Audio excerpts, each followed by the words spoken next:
So this is fourth episode of Entrepreneur Webinar with Madalina, Big Data Woman Entrepreneur, organized by Entrepreneur Network.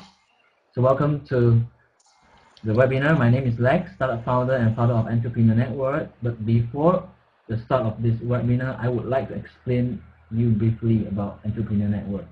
The Entrepreneur Network is a platform to connect entrepreneurs, inspiring entrepreneurs, even investors, exclusively for Erasmus Mundus Associates member. Uptodate, we are still growing and have almost 300 members and about 10 established entrepreneurs in the community. And they have raised more than 3 million in total so far. So so in this entrepreneurs that we have in this 300 members of the network, network members. So if you are entrepreneurs, you want to be entrepreneurs, or you have an idea or even a team already, please join Entrepreneur Network. So do not hesitate to join Entrepreneur Network. So this is the link that you can join Entrepreneur Network. Yeah. So with this bit.ly/entrenet, and also you can join the LinkedIn group to get to know others professionally. Okay. And so these are the few reasons that why you don't want to miss to join this Entrepreneur Network. First, you're going to have a chance to get your idea reviewed by experts, build your team with like-minded people, because we have 300 members, and receive feedbacks from the experienced entrepreneurs about your ideas, about your startup, about your team. Be mentored by a successful entrepreneur, like especially like Madalina can mentor some of you that if it is a related field, and also get your startup. Get your startup outside. How to say? You even have some new products, or you can you want to launch a new product for your startup, so you can have a chance to have a media coverage outside of Entrepreneur Network. So we just closed our first external media with digtime.com. Yeah. So if you're entrepreneurs or you have something that new you want to publish outside of this community, not just in Miami, but outside of like in Europe, yeah, we can get a chance to publish it on the Tech News website. And also you have a chance to meet an investor. Yeah. So please join Entrepreneur Network and do not miss the chance. Okay. So okay, once again, thank you so much to join Entrepreneur Network and join this webinars, and we are very exciting about our entrepreneur today, woman entrepreneur Madalina. So her name is Madalina. She's a Erasmus Mundus alumni from Romania, and I have a chance to meet Madalina when I was in Barcelona last year.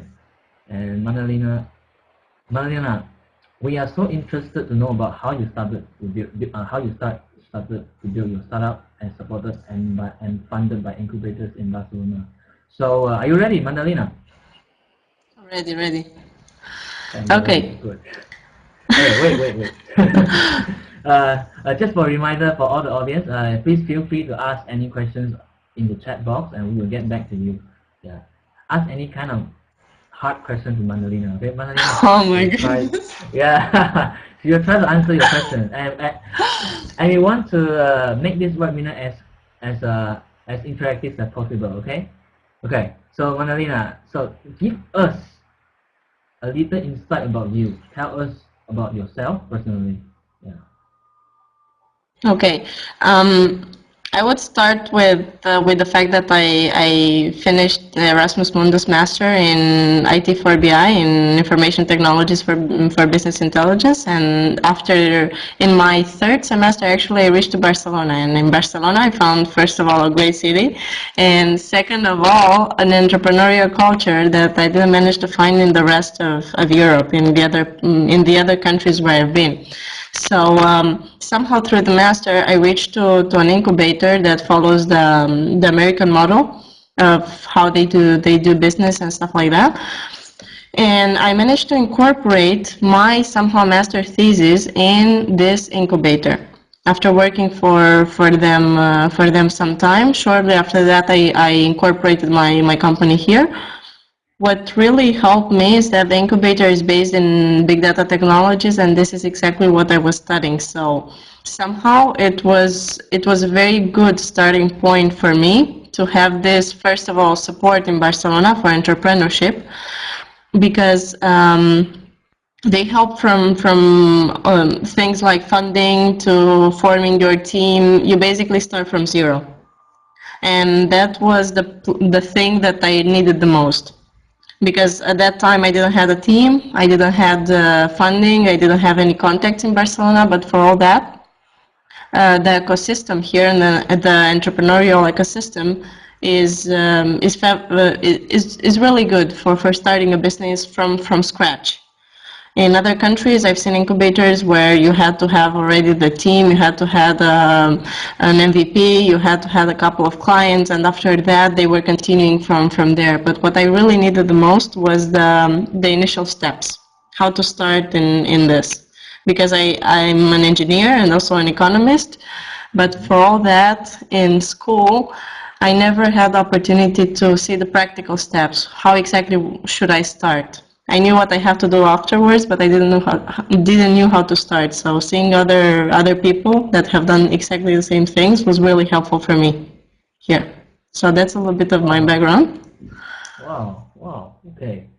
So maybe you can talk about your business here to introduce some of the. I mean, people also want to know your business. Well, if you can imagine market research study that is done automatically. That would be great. That would be a good starting point, because what we managed to do is to gather data about different companies worldwide, all the data that we can find online, and after that aggregate this data and let you search and get the reports that you need for a market study. For instance, if tomorrow as an entrepreneur I want to start a business in big data, for instance, the normal thing for me to do would be to Google it. But Googling it might not give me all the possible competitors. And that's a trick. That's something that many technicals do. They start programming without even Googling their business idea, or they Google their business idea and they find no one. And then they think, no, I'm alone in this market. And then they start programming. So we said, what a pity that these guys don't have a little bit of automatic support to find if there are other companies doing exactly the same, so that they don't lose their time. We started like this, and for instance, if I want to find if there's other big data companies in Barcelona, in Spain, or worldwide, I have the chance to do it automatically and with a simple search, just like you would do on Google. And because the entrepreneurs need a little bit more support than just finding the competitors, we said, okay, we're going to give them also data about previous investments. Why? Because me as an entrepreneur, I have no idea where should I go to ask for funding. And most of the time, I'm going to lose a couple of months doing sending random emails to investors and not receiving any answer. But if the data that I have shows that these three companies have invested in the last year in my kind of business, in my market, this means that I should probably target them. Or as an entrepreneur, I know how much should I ask in front of an investor, because previously this is what the other companies have asked. So we said, okay, we're going to aggregate all this data for this purpose. Or if I want to sell my startup, we also have data about acquisitions, history, and stuff like that. So it was designed as a product for entrepreneurs worldwide, because as I studied economics and also engineering, I saw a huge gap between these two parts. And this huge gap of communication was leading to an entire generation of entrepreneurs, of technical entrepreneurs, going to develop products that they had no applicability, or there was no necessity in the market for such products. So seeing these two sides, I realized that maybe a way to communicate between market researchers and technical people would be to automatize market research, so that this will come easier for the technicals. This would be easier for the technicals to use. So this is how it all started. And right now we're launching the product. On the 16th of February will be an open launch, so I invite you all to test. It Yes, it will be an open lunch, and you will have the very first report for free. So feel free to use it for whatever business idea you have in mind. Okay, that's cool. Yeah, maybe Madalina, maybe you can put your website in the chat box. Yeah, so people can take a look after. Yeah. Definitely. Yeah. Yeah. I think most of the audience here that they have ideas, they have already ideas, or maybe even a team or working on something, and probably Datosphera will be quite useful for them to take a look what's happening in their industry. Yeah. And this is not only apply for growth stage, even for seed stage, idea stage. I mean, in all kind of stages, right? Yes. Wow. Yes. We have, for instance, users that are big companies planning to extend in different countries because we have worldwide data. So if you see that, for instance, a country is not covered in this market, you also have a possibility to extend there. But as I said, on the 16th of February, we're launching the open version, and it would be great if you give it a try for whatever business idea, basically technological markets you have in mind. Okay. Thank you so much, Madalina, about your overview about your business. And okay, so you see, right? You as a woman, okay, as a woman or as a female, right? Like, there's no gender bias. Okay, here is no gender bias. Just yeah. I think most of our audience are females as well. Yeah, yeah. Most of them. Yeah, only me and Hanson is. I mean, there will be more. Okay, and just keep that. Okay, so this woman, right? I heard that you say at the beginning you know what to do, but you know how to start, right? And then at some point you learn. Okay, so tell us about how you learn that, and I think there are more people outside there, or even in EMEA communities. They really have an idea. Maybe they even have a team, but they just don't know how to start and how to kick off this first step. So maybe you can share some tips that how they can do it. Yeah. I think the key to this is having a mentor, because at that point in time, a mentor was what really helped me through this. And it shouldn't be someone that you get comfortable with. It should be someone that takes you out of your comfort zone and suggests new things. Because this is probably the difficult part. You choose your team based on who's closer to you, who's the more similar personality profile to you, but in reality what you really need is someone that says something different, something that you need to prove. For instance, I had a mentor at the time who was very tough, let's say, and she was telling me that we're never going to sell such a product, and she wants to see it implemented. So this is where I really started, okay, I'm going to prove this. Okay. And I think this is a good starting point, choosing people that are not only different, but challenge you to do things. And even if they're a little bit harsh to you and they tell you that they don't believe in your product, is just pushing you, okay. pushing you to implement it, to let them see that it can really work. Okay. So for you, it was a mentor that really pushing you and moving to take this first step. Yeah. Okay. But then how you find a mentor? Definitely, and I really believe. Okay. But then how you find a mentor? I mean, you just can't just ask anyone to be a mentor. Like how? I chose my mentor by the fact that the very first conversation we had, we ended up with an argument. So in this way, this person challenged me somehow, because I wouldn't want a mentor that is very similar profile to me and that is always saying, yeah, you're doing good, everything's fine, I love the product, and so on.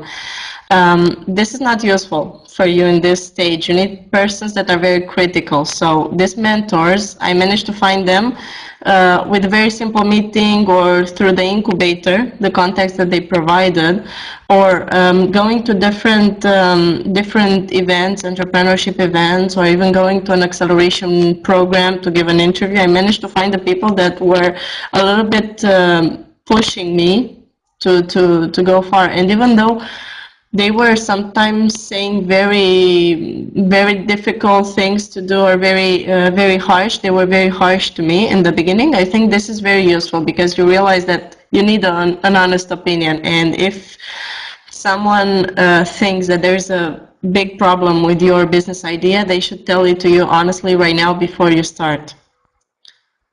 Okay. So you need a honest. I mean, you need people to support you, but also people that giving you the feedback.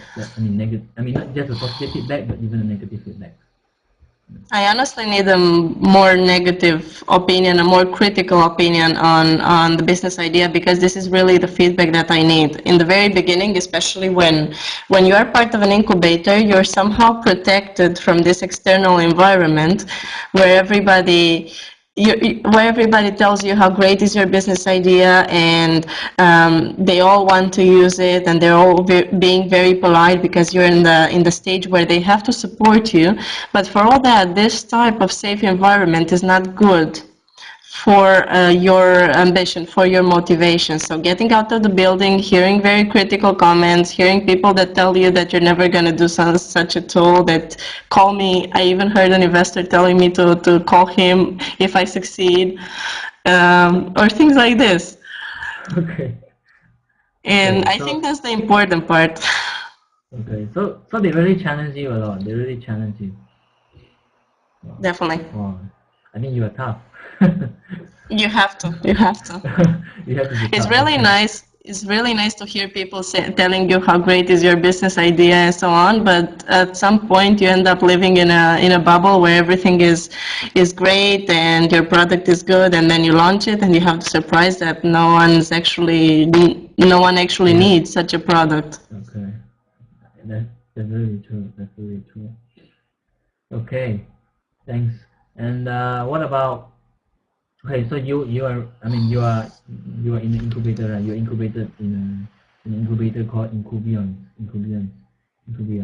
And maybe you can try. You can share your experience that how these incubators really help you and form you into until now, until where you stand now. Yeah. Yes, it's true that my business was actually a research project that was soon built as a real company, but it had to pass through a lot of steps, and currently is incubated in an incubator specialized in big data that is called Incubio. And what Incubio does is basically providing space, providing help with financing, providing all sorts of services like marketing, design, and so on. And what my role is to form actually the core team, the technical team that is going to work with me, because all the other services are somehow provided by the incubator. What was really helpful for me is having, first of all, the support of, because there are other entrepreneurs that have passed through exactly the same problems that I'm facing right now. So I ask questions from general funding questions, or how to organize my roadmap, or problems in my team. I can ask for their support. But on the other side, one of the most important things that I think is the real benefit of being in an incubator is the fact that you get access to it. It speeds up the process of getting public funding, because they have a lot of knowledge on that. At that point, I thought I knew how to get some grants or things like this, but in reality, this is where I learned how exactly you should do all the forms, all the applications, follow-up process, budgets, and so on. So this is one thing that, although I studied economics, I had to learn it from scratch here. So I think this is the biggest benefit, along with the networking part. Okay, but what about the, I mean, how to say, what about the step that what kind of methodologies that you start, like from your ideas until this stage? Yeah. Okay.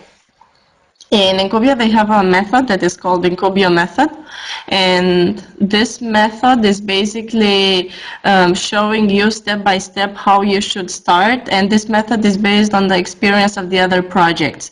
So we have step by step. For instance, in the idea phase, you should do some customized interviews with the users, if you pass to the MVP, you should start forming your team, you should apply for funding and so on.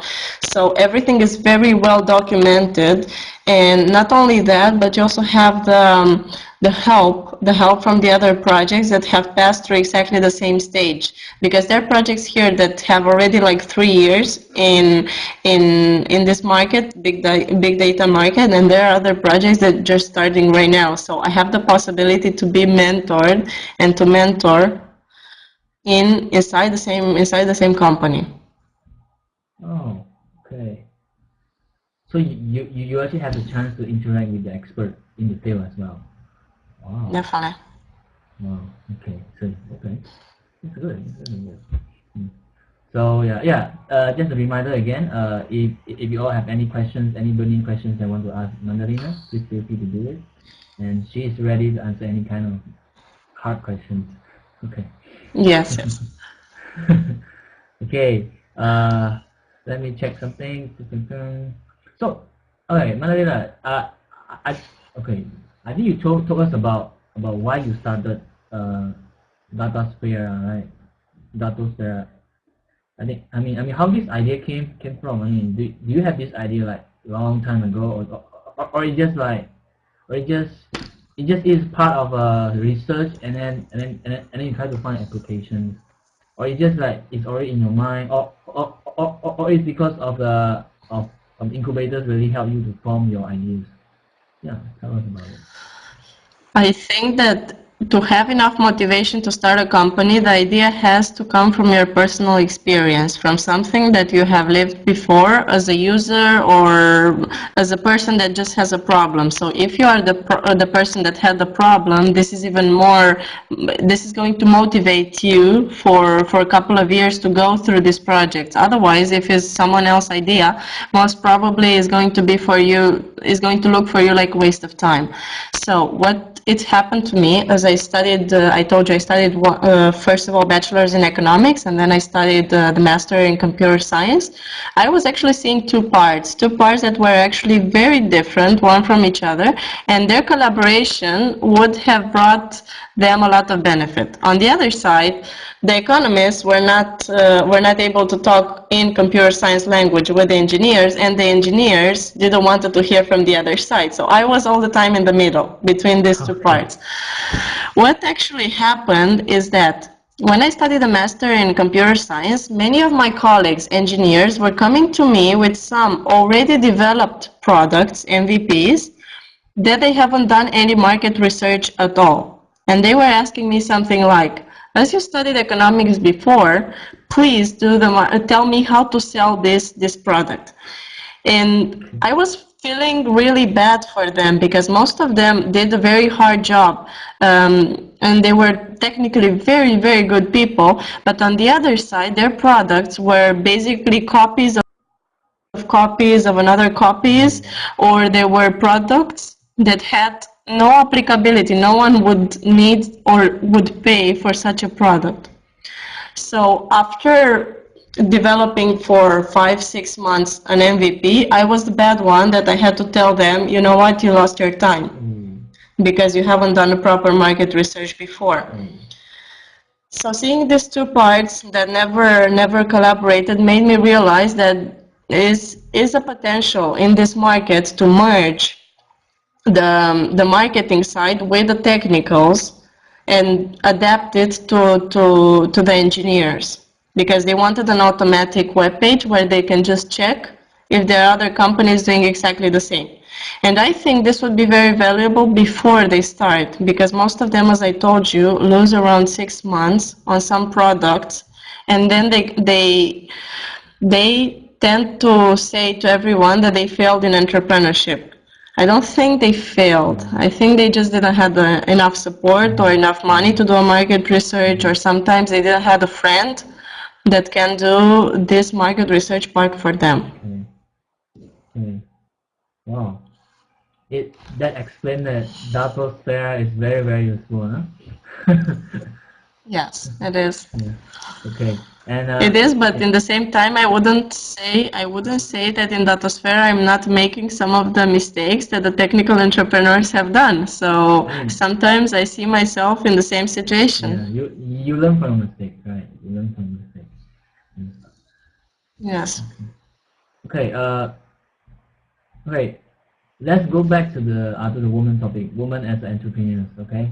Yeah.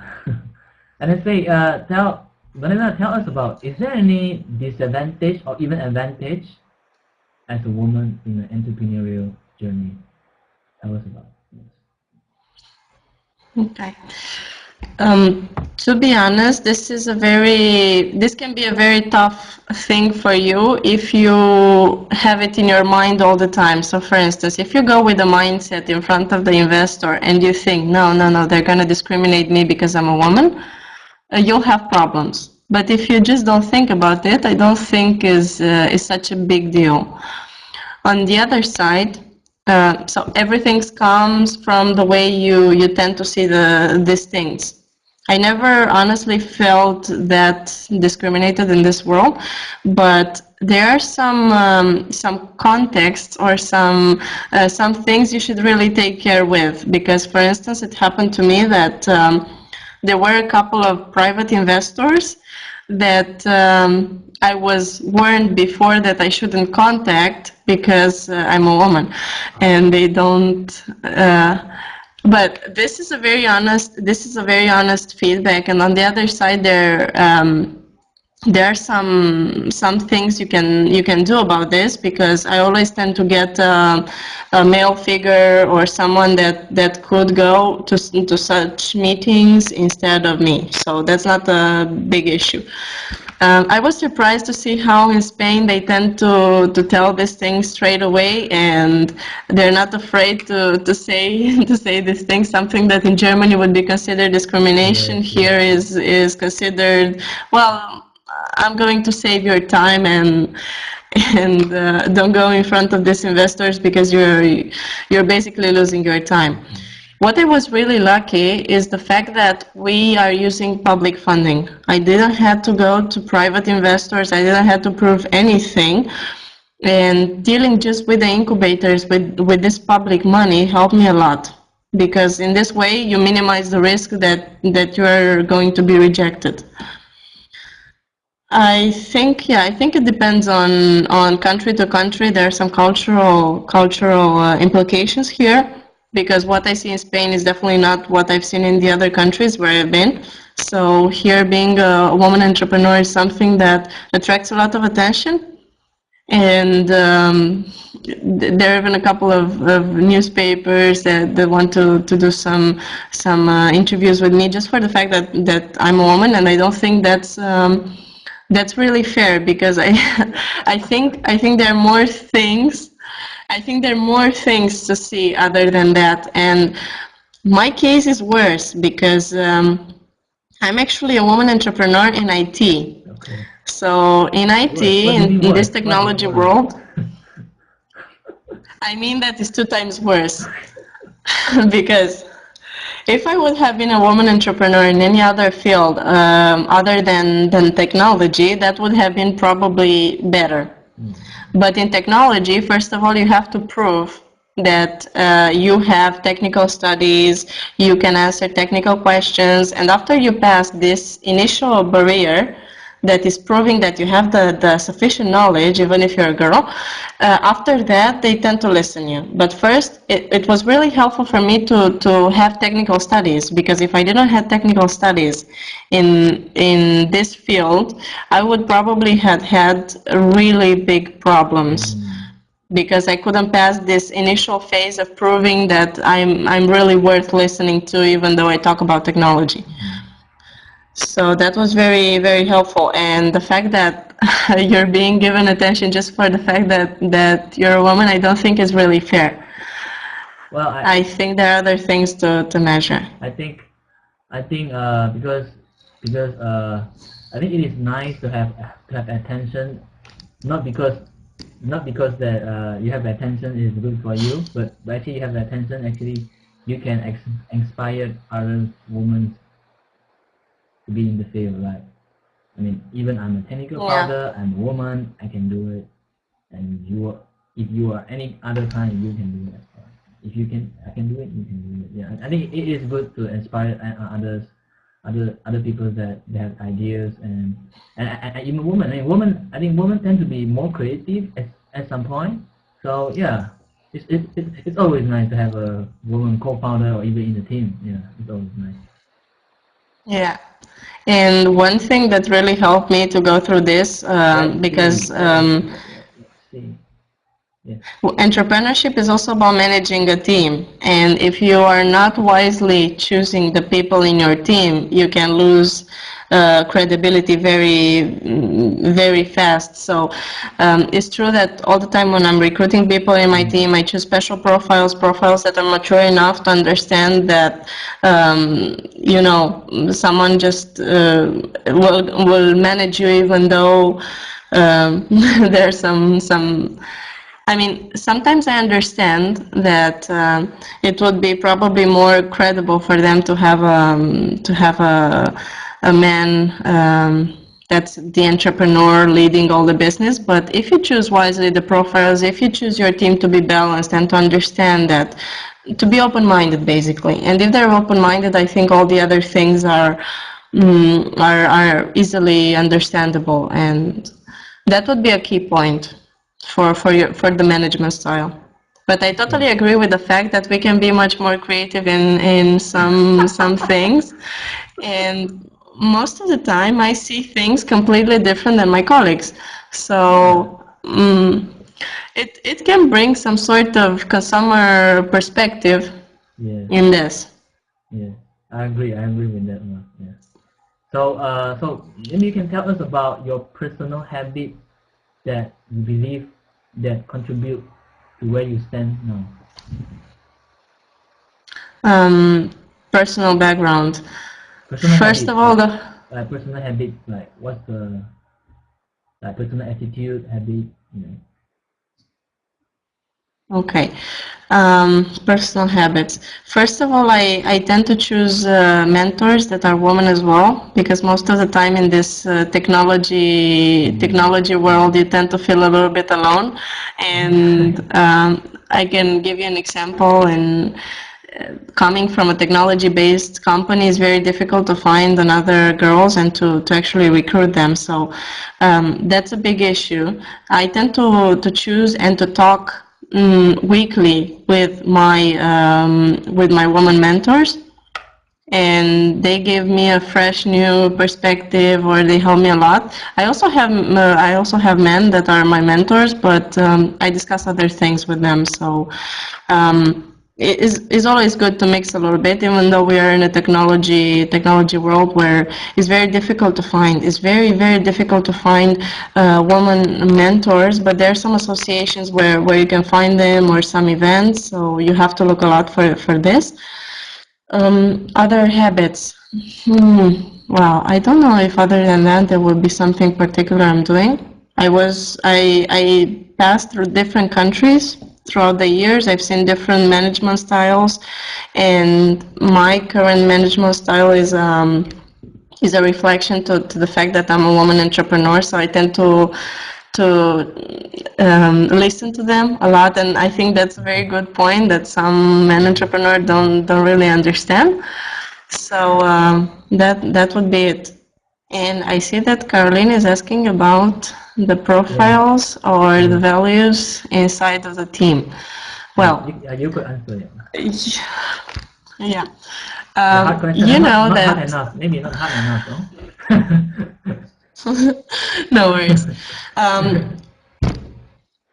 Well, first of all, I would always choose, as I'm in Spain, and Spain is a very, well, let's say conservative countries in these terms, because I studied computer science here, and we were probably the only girls in the campus of computer science here. So I would always choose in my team people that have an international background, people that have done volunteering abroad, people that have this feeling For instance, some of them are designers, some of them have this feeling, and I think this is very important because this opens up a little bit more their mind to other things other than technology. And I use my, first of all, intuition. I know that this is probably not a very logical thing to do, not the best explanation I can give you, but I could assure you that when you do 10 interviews, your intuition already can tell you that one person fits better in your team and one person is going to accept you as a leader, even if you're a woman entrepreneur and even if you're in this technology sector. I can assure you that your intuition is going to tell you this. And somehow I tend to recruit people with the same background, and I realized that after the fourth guy I was recruiting, that my intuition is somehow choosing people in the same with the same profile. And it's very important that you choose people that are open-minded, not the typical, and very mature in thinking. You have to talk a little bit with them and see if they're mature enough to accept you as a leader, because they might not be prepared for that. Oh, you are right. I never thought about that. Okay, that would be it. Oh, okay. Okay. So another question, like what kind of tools that you would suggest for us or for the audience that can use or can like for example, maybe Datosphera is one of the tools, but what about like management tools or even yeah, any kind of tools that can help, I mean, that you use that can help other entrepreneurs or other people that want to be an entrepreneur? I'm not actually using this kind of management tools, because we have inside of this technology world, we have our own tools for managing people. And I think one of the best. Yes, we use methodologies like Scrum or like Kanban and even Lean Startup, if you know about it. So we're using it as much as we can. All the tools are basically based on that. I think the most important thing that helped me in the management is getting a project manager or a person with a technical, very strong technical background that can do a little bit of the management when I'm not around. So having a person that's even a CTO, for instance, that could help you with some other tasks, someone you can rely 100% on managing a team. Because what I'm seeing right now is the team is growing, so it is necessary to have someone that helps you just with management, planning, and so on. But a really interesting thing, if you didn't know about it, is to read about Scrum technology, Scrum methodology, or Agile, or Lean Startup. This would be the basics. Okay. And I am actually the product, inside of these technologies, I'm the product owner. So if you know this technology, this methodology, I think this should clear things up. Okay. Scrum and Agile methodology. Yeah. So let me tap on Scrum. Scrum and Agile. But this is basically technological based methodologies.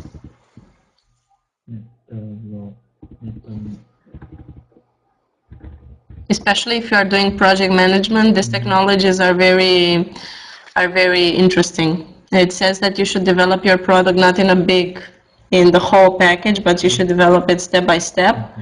And everyone in the team should have particular tasks controlled by the time that they need for these tasks. Okay, I think I'm gonna ask the last question. If there's no question from audience anymore, then I mean, if you have more questions, please feel free to ask. And I'm gonna ask the last question. Okay. So no hard questions yet, no? No, it's not a hard one. Okay. I'm gonna ask. What was the best advice that have you ever received? The best advice that I have ever achieved. Methodology and yeah. is not related with women entrepreneurship and so on, but if you read about the agile methodology, it gives you some advice that you should really take into consideration before developing the entire product. It basically says that you should validate every single step you do. So for instance, before I launch the entire product, every single little feature that I implement has to be validated with clients.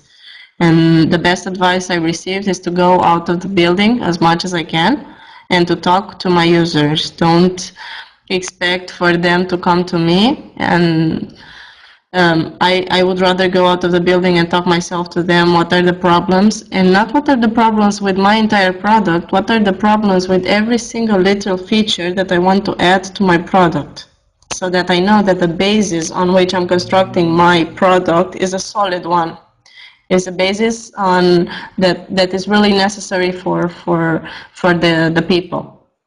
And I'm not adding features that no one needs. So basically, it's try so that's a bit. So basically, try to understand your potential customer. Try to understand their needs. Okay. Definitely understand, keep in contact with them, try to talk on a weekly basis with them, give them rewards for sharing feedback, and sometimes this actually pays off. And regarding to Caroline's question, Agile is actually a methodology that is used in software development.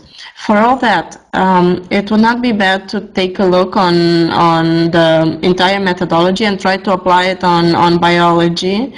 Well, it could be applied probably, but you have to be a little bit creative because it's written right now for software development.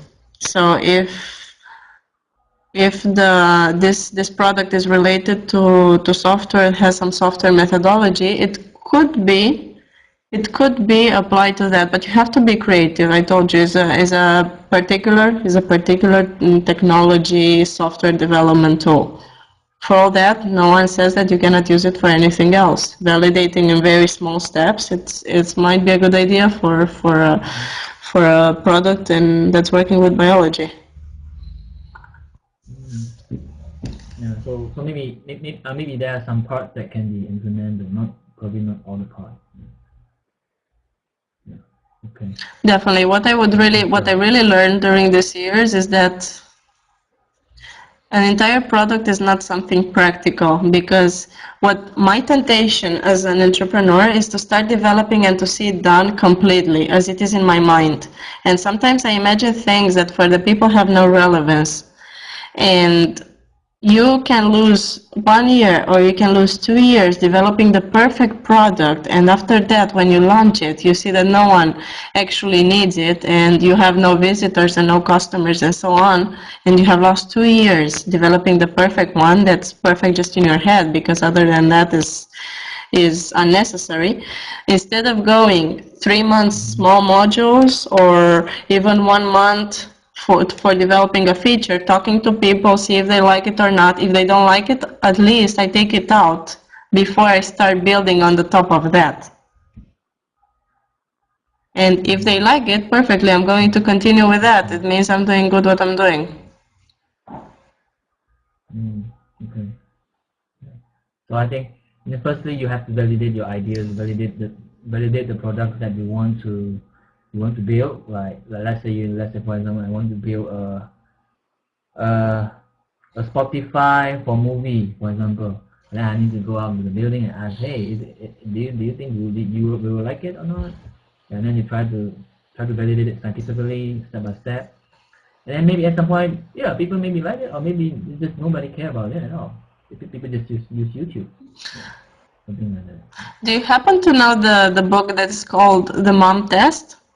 Yeah, the mom test. I actually read it already. Yeah, is exactly what the methodology. It explains exactly the methodology of lean startup, and you apply the same thing for software development, and every single little module out of the building, and not only see one person, because one person can like it, two cannot like it, and then you have a problem. Try to talk with as many as you can. Yeah. So I actually going to ask what kind of books that you want to recommend, but before I ask, you already tell us. So Yeah. So the book is called The Mom Test. Yeah. Yeah, the mom test is right. Yeah. Yeah, perfect. Yeah, that's right. Yeah. So I think It's actually a book about lean startup. yeah, a book about asking a mom. No, it's not about asking a mom.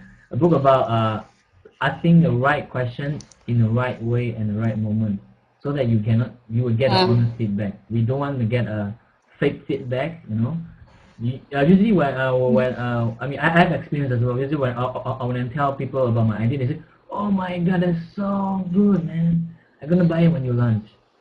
And at some point, maybe you think, "Oh my God, my idea is so cool," no? But then but you don't know if they are giving you the right answer or not. I mean, they just don't want to hurt your feelings, so they say, "Oh, that's good." So yeah, yeah. It's actually, for us as an entrepreneurs is a trap, because we tend to hear this feedback, oh my God, I like it so much, and so on, till we really think that everybody loves it. And people sometimes are just trying to be polite, or you're just not asking the right questions, because as entrepreneurs you tend to sell your product to everyone, and then you're talking about half an hour about your product, and the other person says, oh, I love it, just for you to stop talking about it. And then you realize that they're just being polite, or you tend to oversell your product so much that the person in front of you is just telling, yes, I love it, because you're selling, you're not asking what the real problem is.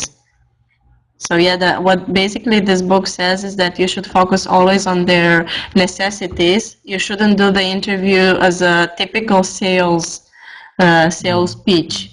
You should first focus on them, what they really need, and after you come with a solution. But you never tell them, I have this product, would you use it? Because the answer is going to be yes all the time. Yeah. And this doesn't help you at all. That's right. Yeah. That's right.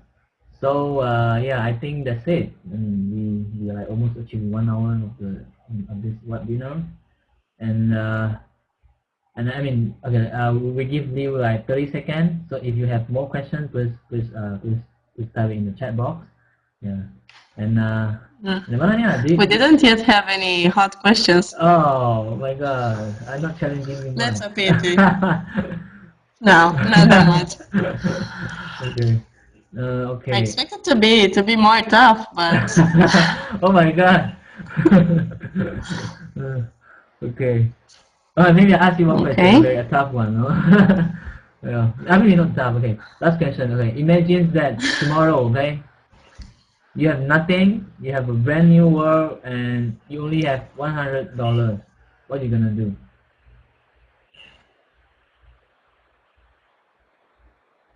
A brand new world. Okay. Does it has any specification, this world, or is just a normal world? A normal world. You knew nobody, and you have $100. Normal world. And what are you gonna do in next 7 days? In the next 7 days, I would try to find people and make a team, and with $100 try to get in an incubator and make a startup. Yeah, that would be it. With an initial investment of 100 euros, that's something, though. Okay. That would be it. Okay. I think it's an investment in future. Okay.